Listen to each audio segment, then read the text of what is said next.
అందరికీ ముందుగా నమస్కారం. ఈరోజు మన పల్లె కథల టీం మరొక కొత్త పల్లె కోసం చిగిచెర్ల గ్రామానికి వచ్చేసింది. ఈ ఊరి అందాలు, ఇక్కడ ప్రజల జీవన విధానం, పల్లెటూరి ప్రత్యేకతలు అన్నీ మీకు దగ్గరగా చూపించబోతున్నాం. మరి ఈ ప్రయాణంలో మాతో పాటు మీరు కూడా ఉండండి. వీడియో నచ్చితే ఒక లైక్ చేయండి, మీ ఫ్రెండ్స్కి షేర్ చేయండి. ఇలాంటి నిజమైన పల్లె కథలు చూడాలంటే మన పల్లె కథలు యూట్యూబ్ ఛానల్ని సబ్స్క్రైబ్ చేసి ప్రక్కనే ఉన్న బెల్ ఐకాన్ని ప్రెస్ చేయండి. మరి ఇంకెందుకు ఆలస్యం, రండి చిగిచెర్ల గ్రామంలో మన పల్లె కథ ఏంటో తెలుసుకుందాం.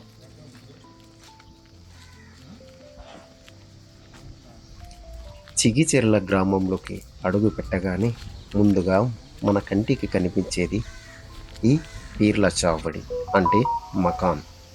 గ్రామ ప్రజలకు ఎంతో పరిచయమైన ఈ ప్రదేశం ఈ ఊరి ఆధ్యాత్మికను ఒక భాగంగా కనిపిస్తుంది.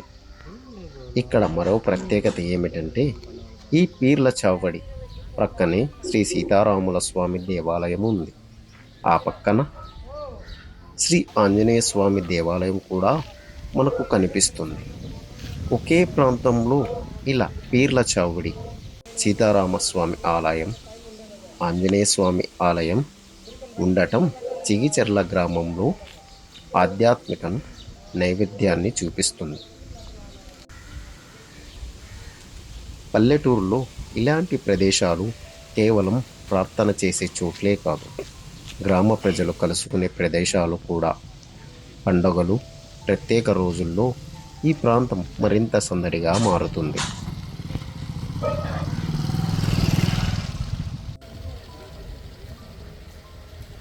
మన పల్లెల్లో తరతరాలుగా వస్తున్న నమ్మకాలు, సాంప్రదాయాలు ఇలాంటి ప్రదేశాల ద్వారా ఇప్పటికీ కొనసాగుతున్నాయి. చిగిచెర్లలో మన పల్లె కథ ప్రయాణం కూడా ఇక్కడి నుంచే మొదలైంది. మరి ఈ గ్రామంలో ఇంకా ఇలాంటి విశేషాలు ఉన్నాయి, ఇక్కడ ప్రజల జీవితం ఎలా ఉంది, రండి మనతో కలిసి చిగిచెర్ల గ్రామాన్ని మరింత దగ్గరగా చూద్దాం.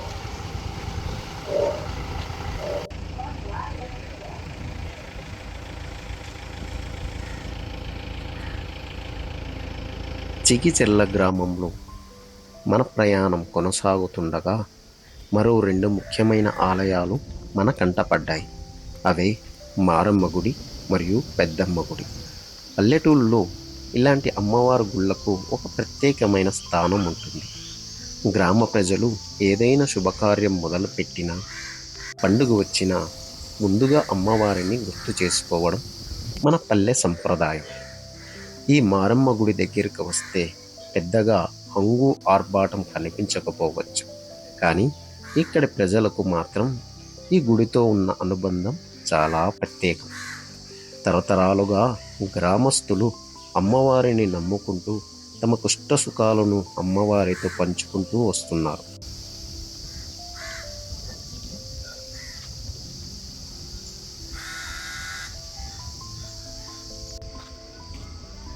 అలాగే ప్రక్కనే ఉన్న పెద్దమ్మ గుడి కూడా గ్రామ ప్రజల విశ్వాసానికి ప్రతీకగా నిలుస్తుంది. పండుగల సమయంలో, జాతర రోజుల్లో ఇలాంటి గుడుల దగ్గరే గ్రామం మొత్తం ఒక చోటు చేరుతుంది. చిన్న పిల్లల నుంచి పెద్దల వరకు అందరూ కలిసి సందడి చేస్తారు.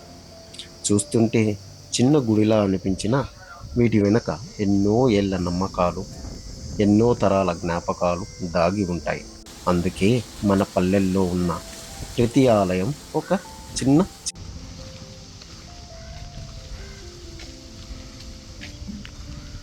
గుడి దర్శించుకొని కాస్త ముందుకు వెళితే గ్రామంలో అనంత గ్రామీణ బ్యాంక్ కనిపిస్తుంది. దానికి ఎదురుగా ప్రభుత్వ ఆసుపత్రి మరియు ఆసుపత్రి పక్కనే ప్రాథమిక పాఠశాల ఉన్నాయి.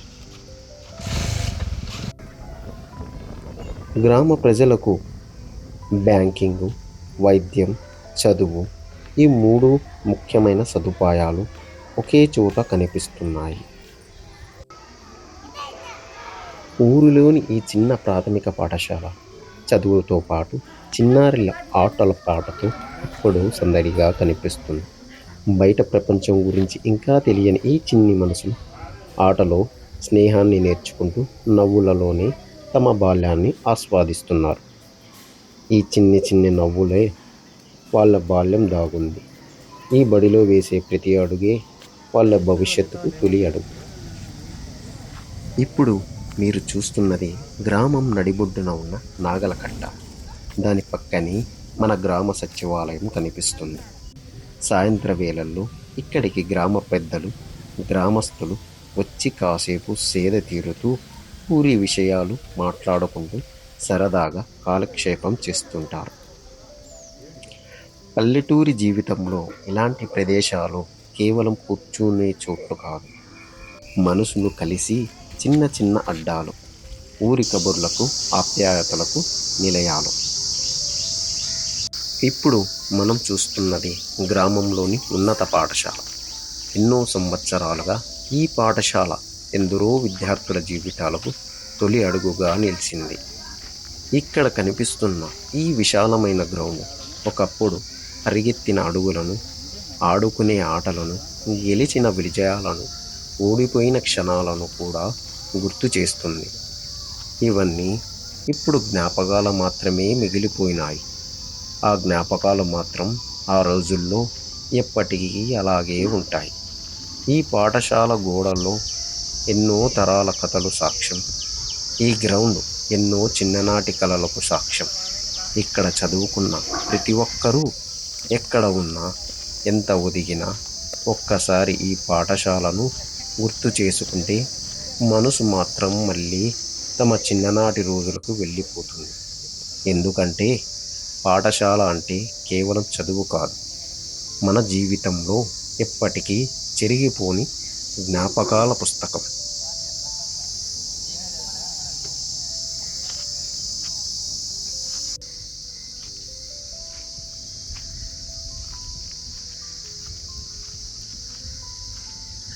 ఈ గ్రామానికి ఉన్న మరో ప్రత్యేకత ఏంటంటే ఈ ఊరికి సొంతంగా ఒక రైల్వే స్టేషన్ ఉండటం. చిన్న గ్రామమైన ఈ రైల్వే స్టేషన్ మన ఊరిని చాలా ప్రాంతాలతో కలుపుతూ ఉంటుంది. మన గ్రామ ప్రజలకు ఈ రైల్వే స్టేషన్ ఎంతో ఉపయోగకరం. చదువుకోవడానికి వెళ్ళే విద్యార్థులు కావచ్చు, పనుల కోసం పట్టణాలు వెళ్ళే వాళ్ళు కావచ్చు, వ్యాపార పనుల మీద ప్రయాణించే వాళ్ళు కావచ్చు, ముఖ్యంగా చుట్టుప్రక్కల గ్రామ ప్రజలకు కూడా ఈ స్టేషన్ ఒక ప్రయాణ మార్గంగా ఉపయోగపడుతుంది. ఒకప్పుడు దూర ప్రాంతాలకు వెళ్ళాలంటే బస్సుల మీద ఆధారపడాల్సిన వచ్చేది. కానీ రైల్వే స్టేషన్ ఉండడంతో ప్రయాణం మరింత సులభమైంది.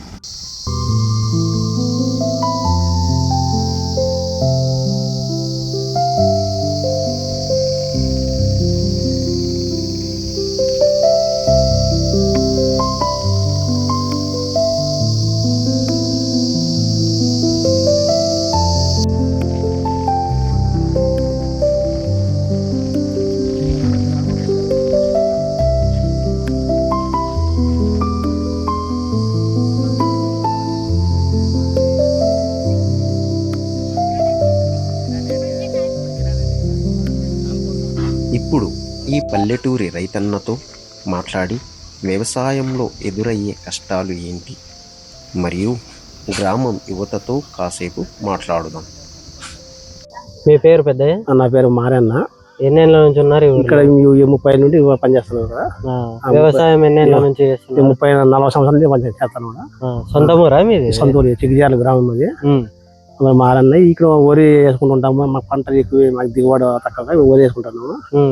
ఇంకా నిక్కలు పెట్టుబడి పెట్టలేక ఇవన్నీ వరి వేసుకుంటే మళ్ళీ దిగుబడి తక్కువ ఇవి వేసుకుంటాము. మళ్ళీ బెండ వేసుకుంటాము. పెట్టుబడికి బయట పని పోలేక కూలీనాలు చేసుకుంటాం పోలేక దీన్ని నమ్ముకో దీన్ని చేసుకుంటున్నాము. మేము వేరే పల్లెటూర్లలో అడిగింటే అక్కడంతా వేరుశెనగ వేస్తున్నారు, నీళ్లు తక్కువగా ఉండడం వల్ల. మీరు వరి ఎందుకు వేస్తున్నారు? మీ వరి వేసుకుంటే మాకు నీళ్లు ఉన్నాయి, వరి వేసుకుంటున్నాం మేము. మిగతా పంట ఏంది పెట్టముగా ఒత్తి వరి వేసుకుంటాము. పెట్టుబడి ఎంత పెట్టలేక బయట కూలి వాళ్ళక దీన్ని నమ్ముకుని మేము దీన్ని చేసుకుంటాము. వరిలో మీకు ఏమైనా లాభం? వరి మాకు లాభం. ఇంటికి మాకు ఖర్చు ఎక్కువ అవుతాయి. మాకు ఇంటి వాడికి మేము పండించుకుంటాము. లాభం అయితే మాకేది లాభం ఉంది, మాకేది రాదు. ఊరికే ఇంటి వరకే ఇంటి వరకు పండించుకుంటాం అంతే. మాకు తినే దగ్గరకు పండించుకుంటాము. మళ్ళీ ఏందన్నా బీడి పెట్టుకుంటాం. మళ్ళీ వర్షాకాలము పని చేసి దిగుబడి బాగా వస్తుంది. దిగుబడి కూడా పెద్దగా రాదు, తక్కువ వస్తుంది. పెట్టుబడి ఎక్కువ వస్తుంది. నీకు మందు ముట్టలు వేసుకుని దానికి వేసుకోవాలా, నీకు నాట్లకి మందు ముట్టలు వేసుకోవాలా, నీకు గింజలు వేసుకోవాలా, ఇంకా 3-4 సార్లు మందు కొట్టుకోవాలా. నీకు మళ్ళీ అన్ని కొట్టుకొని ఇంకేదో 30 మూటలు వస్తాయి కదా. సంవత్సరం పత్తి గింజలు అవి ఇంకా ఇంకేదో. ఎన్ని ఎకరాలు పెద్ద? 1 2 ఎకరాలు ఉంది. అంటే ఇద్దరు అన్నదం చేరే 1 ఎకరా ఉందన్నమాట. ఇద్దరు కలిసి పని చేస్తారు.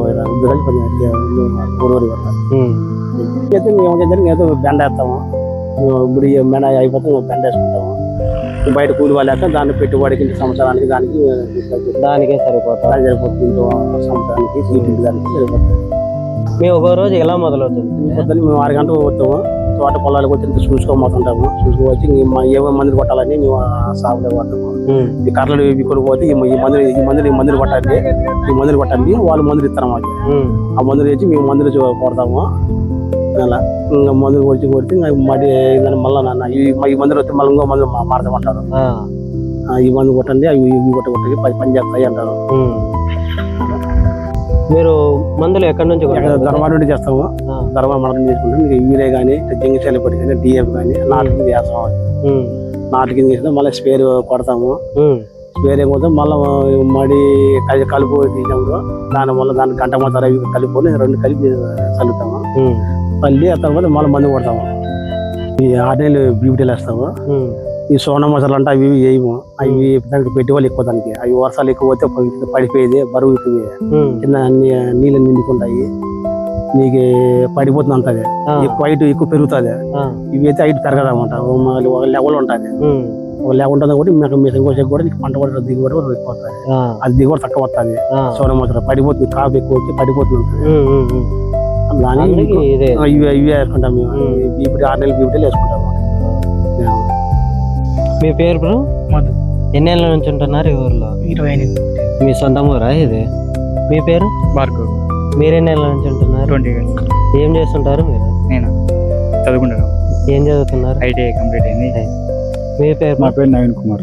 మీరెన్ని ఏళ్ళ నుంచి ఉన్నారు? 28 నుంచి. మీరేం చేస్తుంటారు? మాది ITI కంప్లీట్ అయింది. మీ పేరు బ్రో? అజయ్ కుమార్. మీరెన్ని ఏళ్ళ నుంచి ఉన్నారు? 20 years నుంచి ఉన్నాం. మీరేం చేస్తుంటారు? ఇంటర్ అయిపోయింది. మీ పేరు అన్న? ఈశ్వర్. మీరెన్ని ఏళ్ళ నుంచి ఉన్నారు? మీ సొంత ఊరు. మీరేం చేస్తుంటారు? వ్యవసాయం. మీ పేరు బ్రో? వంశీ అన్న. మీరెన్ని ఏళ్ళ నుంచి? 18 years. మీరేం చేస్తుంటారు?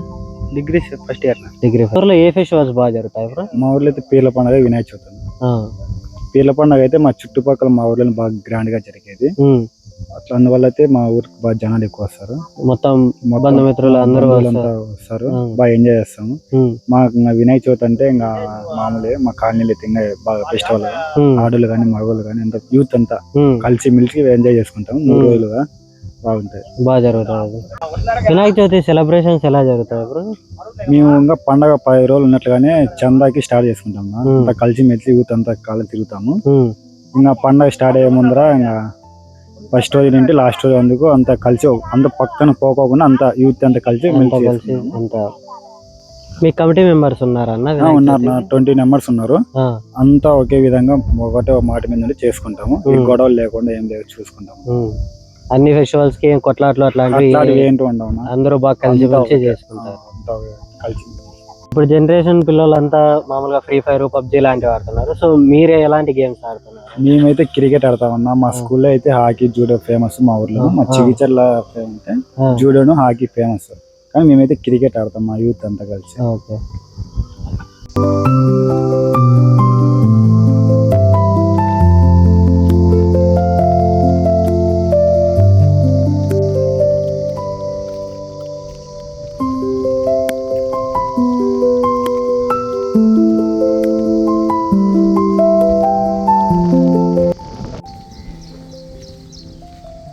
ఇలా ఈ పల్లెటూరి ప్రయాణం మనం ఎన్నో విషయాలు చూసాం.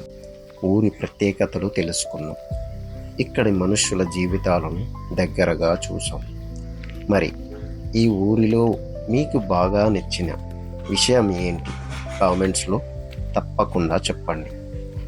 మీ ఊరి కథ కూడా పల్లె కథలో చూడాలనుకుంటే మీ ఊరి పేరు కామెంట్లో రాయండి.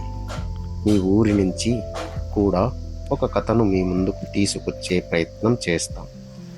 ఈ వీడియో నచ్చితే లైక్ చేయండి, మీ స్నేహితులకు, మీ ఊరి వారికి షేర్ చేయండి. ఇప్పటికీ ఈ పల్లె కథ ఇంతే. మరో ఊరు, మరో కథ, మరో మనిషి జీవితంలో మళ్ళీ కలుద్దాం. అంతవరకు మన పల్లెల్ని ప్రేమిద్దాం, మన పల్లె కథని కాపాడుకుందాం. ఇట్లు మీ పల్లె కథలు టీం. మరో పల్లెటూరులో మళ్ళీ కలుద్దాం. అంతవరకు సెలవు. నమస్కారం.